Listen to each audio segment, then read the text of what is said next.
For 7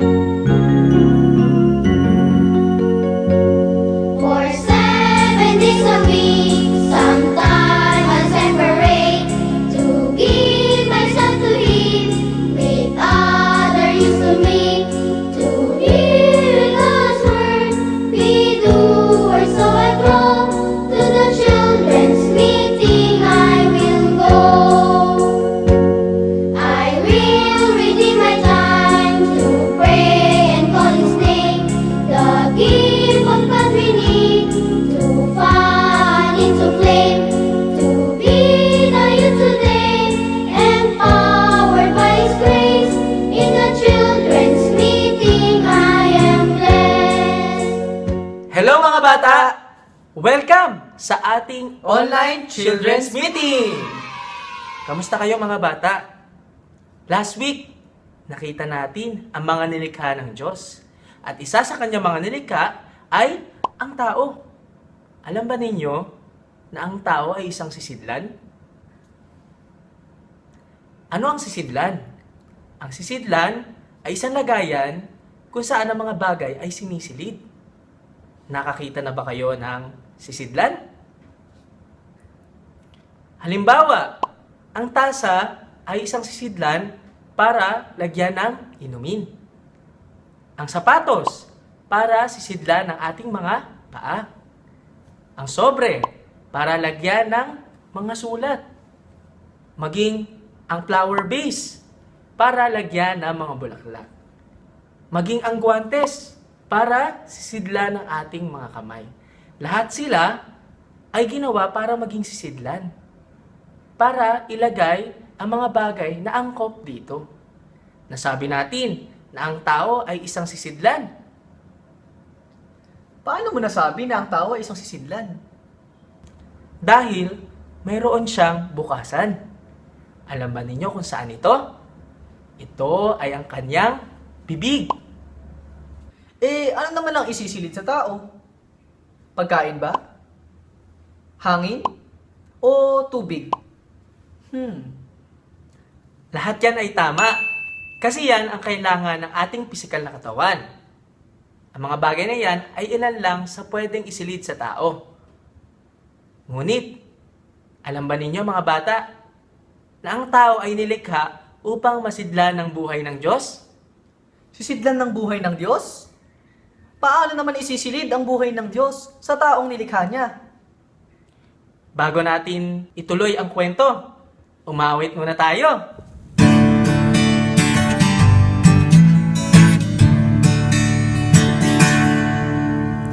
I'm a vessel with three parts, body, soul, and spirit. I'm meant to contain God, contain God, contain God. I'm a vessel with three parts, body, soul, and spirit. I'm meant to contain God, contain God, contain God. Tao'y nilihang sisidlan, may tatlong bahagi: katawan, kaluluwa, at espiritu ng masidlan na ang Diyos. Tao'y nilihang sisidlan, may tatlong bahagi: katawan, kaluluwa, at espiritu ng masidlan na ang Diyos.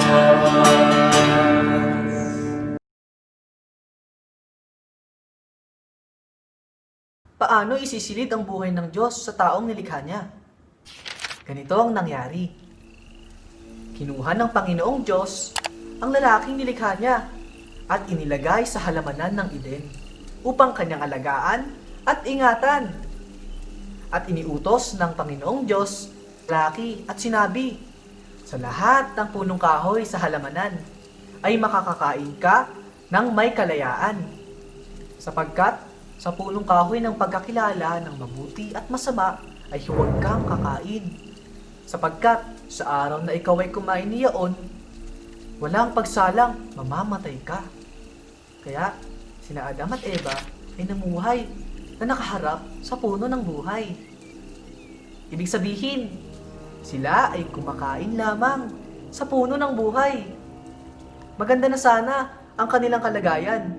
Ngunit isang araw, tinukso ng ahas ang babae at pinakain ng puno ng kahoy na ipinagbabawal ng Diyos.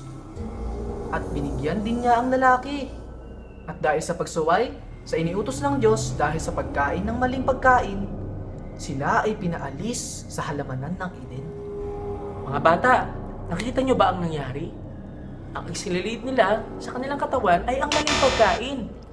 Dahil sa maling pagkain na kinain nila, sila ay pinaalis sa halamanan ng Eden. Ang puno na dapat nilang kinain ay ang puno ng buhay na sumasagisag sa buhay ng Diyos. At ang maling pagkain, ang puno ng pagkakilala ng mabuti at masama, ito ay sumasagisag kay Satanas. Kaya, sa pagkakasala ng tao, maraming bagay ang hindi kanais-nais na nasilid ng tao. Ang kanyang katawan ay nagkasala at nasidlang ng bisyo, pagsisinungaling, pakikipag-away, hindi masunurin, suwail at mayabang. Kaya siya ay naging isang hindi magandang sisidlan. Kahit bata pa kayo, dapat malaman ninyo na ang layunin ng Diyos ay ang isilid ang kanyang buhay sa inyo. Dahil kayo ay mga munting sisidlan. May dalawang uri ng sisidlan. Sisidlang ikapupuri at sisidlang ikahihiya. Ano ang gusto nyo? Maging sisidlang ikapupuri o sisidlang ikahihiya? Habang papalaki kayo, piliin ninyo ang Diyos bilang puno ng buhay upang mabuhay kayong tinatamasa ang lahat ng kanyang pagpapala nang maging isang sisidlan kayong ikapupuri o magandang sisidlan. Nais ba ninyong maging magandang sisidlan? Yes, yes, yes! Kung gayon, kunin ninyo ang Diyos upang maging nilalaman nyo. Pero paano? Buksan ang inyong bibig. Sinasabi sa Psalms 81:10b, Open your mouth wide, and I will fill it. Tawagin natin ang kanyang pangalan. Tara, tawagin natin ang kanyang pangalan. Oh Lord Jesus! Oh Lord Jesus! Oh Lord Jesus! Kaya, pagtawag nyo sa Kanya, kayo ay magiging masaya. Masaya ba kayo? Hindi lang kayo magiging masaya, kundi kayo din ay maliligtas sa mga negatibong bagay. Gusto ba ninyong lalong maging masaya? Lagi kayong tatawag kay Lord Jesus. Kaya bilang mga sisidlan, dapat nating ilagay sa ating katawan ang mga malulusog na pagkain. Katulad na lamang sa ating isipan. Mag-aral tayong mabuti upang matuto tayo ng maraming kaalaman, lalo na sa salita ng Diyos. Maging masaya lagi sa ating damdamin at magkaroon tayo ng tamang pagpapasya. Sa ating espiritu naman, manalangin tayo at kaugnayin ng Diyos araw-araw. Bago tayo magpatuloy, tara, umawit muna tayo.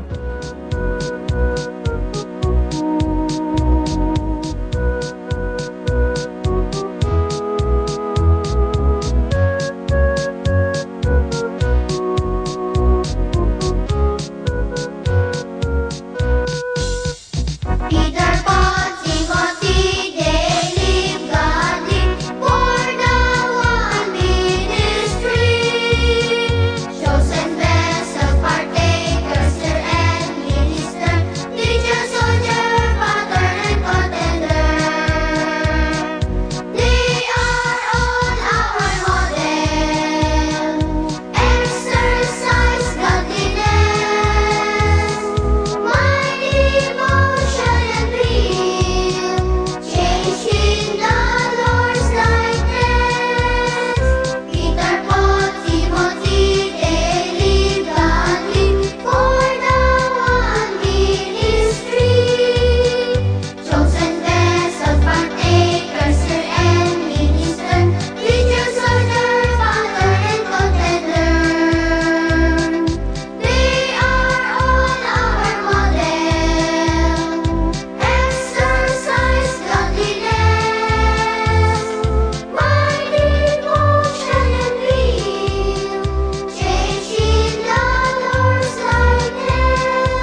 O mga bata, nais nyo bang makarinig pa ng isang kwento?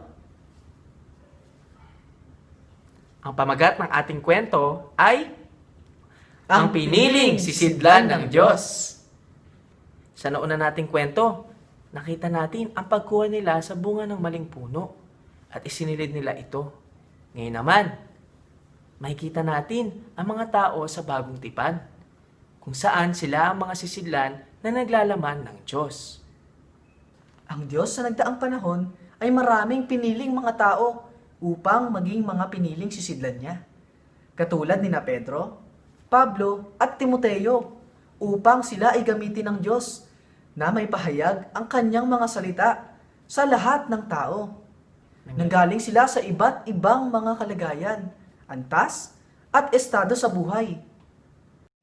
Si Pedro ay isang mangingisda at nagmula sa Galileo, isang hamak na lugar. Si Pablo naman ay isang tao na edukado, ngunit inuusig niya ang mga Kristiyano. At si Timoteo naman na mabuti ang pinagmulang pamilya.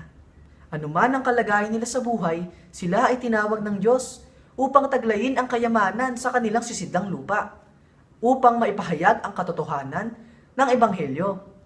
Sinasabi nga sa 2 Corinthians 4:7, But we have this treasure in earthen vessels, that the excellency of the power may be of God and not out of us. Ang kayamanan na tinaglay nila ay ang dibinong buhay ng Diyos. Kilala nyo ba si Apostol Pablo?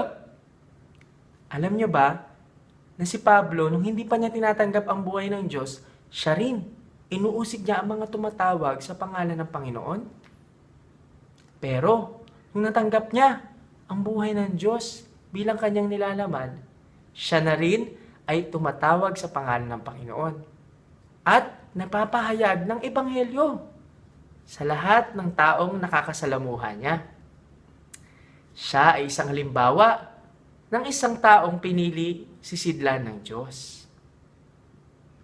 Mga bata, makikita natin sa kwento ni Pedro, ni Pablo at ni Timoteo, sila ay mga piniling sisidlan ng Diyos.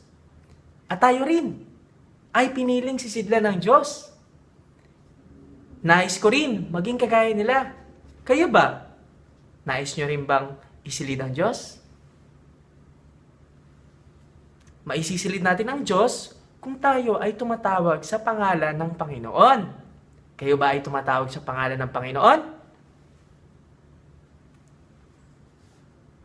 Mailalaman din natin ang Diyos sa pamamagitan ng panalangin at paglapit sa Kanyang salita. Sa pamamagitan din ng pagbabasa ng Biblia at pag-a-attend ng Children's Meeting. Mga bata, nagustuhan niyo ba ang ating kwento? Nawa, kung nakapakinig kayo at nagustuhan niyo ito, may kwento niyo rin ito sana sa inyong mga magulang at mga kakilala. Mga bata, nakinig ba kayo ng mabuti sa kwento? Ayos! Nag-enjoy ba kayo sa breakout room? Mabuti kung ganoon. Nalaman natin na tayo ay mga sisidlan ng Diyos. Kayo mga bata, nais nyo bang maging magandang sisidlan? Upang maging maganda at maayos na sisidlan, kailangan natin na laging lumapit sa Panginoon. Kapag lumapit tayo sa Panginoon, maaari niyang maisilid ang kanyang sarili sa atin. Ngayon, may mga praktikal na bagay kaming sasabihin. Dapat ninyo itong tandaan. Una, ibigin natin ng Diyos ang ating mga magulang, mga kapatid, at mga kaibigan. Ikalawa, maging magalak at huwag malungkot dahil alam ng Diyos ang kalagayan natin at nakasubaybay siya sa atin. Ikatlo, maging mapayapa at huwag makipag-away kahit magulo ang ating kapaligiran. Ikaapat, magtiis sa ating kalagayan sapagkat nalalaman natin na ang Diyos ay gumagawa para sa ating ikabubuti. Ikalima, maging matulungin, tumulong sa mga gawaing bahay at tumulong sa mga nangangailangan. Ikaanim, maging mabuti sa lahat ng nilikha ng Diyos, hindi lamang sa tulad nating mga tao, kundi pati na rin sa mga halaman at mga hayop. Ikapito, maging matapat, kaya hindi tayo dapat nagsisinungaling. Ikawalo, maging maamo at laging magalang, lalo na sa mga nakatatanda sa atin. At ikahuli, ikasyam, magpigil sa sarili. Hindi nakikipag-away sa kapatid o sa kalaro at hindi sumasagot sa mga magulang. Tama! Pag ginawa ninyo ito, ang siyam na bagay na ito, tiyak kayo ay magiging mabubuting sisidlan at kayo rin ay magiging mahuhusay. Na-enjoy niyo ba ang kwento natin ngayong hapon na tayo pala ay mga sisidlan? Ngayon naman tayo ay mananalangin. Ariin ninyo ng aking panalangin ay inyong panalangin din. Amen. Pikit natin ang ating mga mata. Amen. O Panginoong Jesus, O Panginoong Jesus, salamat sa paglikha ninyo sa amin salamat sa paglikha ninyo sa amin. bilang isang sisidlan. Bilang isang sisidlan. Nawa maging isang bukas na sisidlan kami Nawa maging isang bukas na sisidlan kami upang mapunuan ninyo ng inyong buhay. upang mapunuan ninyo ng inyong buhay Nang kami ay maging isang nang kami ay maging isang magandang sisidlan sa ikapupuri. magandang sisidlan sa ikapupuri. Amen. Amen. Sa susunod na Sabado, meron ulit tayong children's meeting. Amen. Sisimula ito alas 2 ng hapon. Huwag ninyong kalilimutan. Hanggang sa muli. Paalam!